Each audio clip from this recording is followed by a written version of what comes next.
見進次郎君11票、高市早苗君をもって当選者と決しました。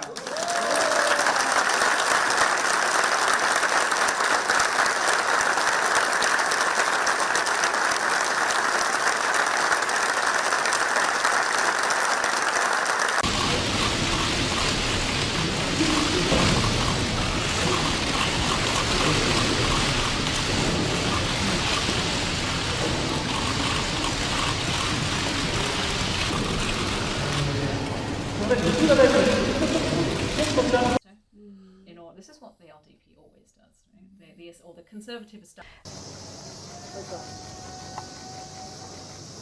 So I think the election of Takaichi probably reflects a shift towards the right, a more sort of nationalist type of politics in Japan, which has been going on really, I think, probably since the 1990s, so it's not a new trend. But in the past couple of years, the people who've been elected the leaders of the LDP generally come from the more liberal wing of the party. So I think this is significant within the party's politics to say that the right have recaptured the leadership, which they haven't really held, I think, really since Prime Minister Abe. I think the fact that a woman has been elected is obviously a milestone in Japan, and perhaps seeing a woman achieving top political office will be something that makes younger women in Japan think that it's possible to achieve top-level jobs in the economy and in politics. But given Takaichi's own profile as somebody who's a social conservative, who has quite unfeminist views on women's capabilities and what roles they should play in society, I don't hold my breath for any radical changes under her premiership.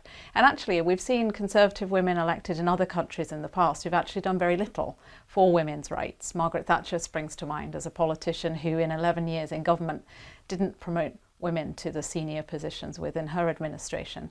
So I expect Takaichi not to really make much difference, actually. The fact that she has this more nationalist reputation is probably going to make her administration harder to deal with for some of Japan's neighbours. You know, her visits, for example, to the controversial Yasukuni Shrine, which is the war memorial in Japan where a number of war criminals are also interred.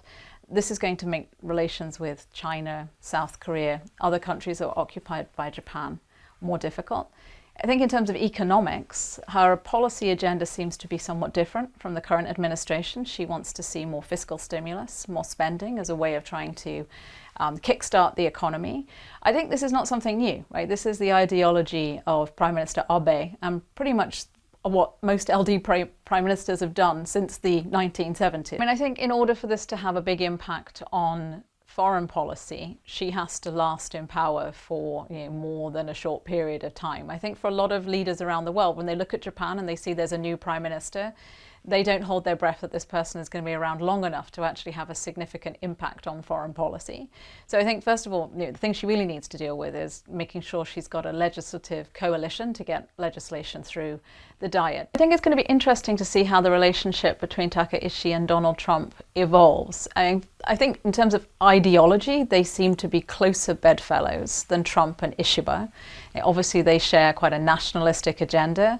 They've both said things that are pretty hostile towards the foreign residents and population of their respective countries. They're both people who've been on record questioning the right of the media to hold politicians accountable and to scrutinize political leaders. So that seems like something things that they have in common. But on the other hand, she's talking about wanting to revisit the deal that was done over tariffs to reduce the amount that Japan has promised to invest in the United States. And she's also a woman over the age of 40, which is not a demographic that Donald Trump tends to do very well with. NHK ですけれども、2、3お聞かせください。戦没者の皆様の御霊が安らかでありますように、それからご遺族の皆様。ニコニコ動画の長尾と申しますので、お疲れ様です。よろしくお願いします。私、高市早苗は、日本を守る責任と未来を開く覚悟を持って、ここに自民党総裁選挙への。ありがとうございます。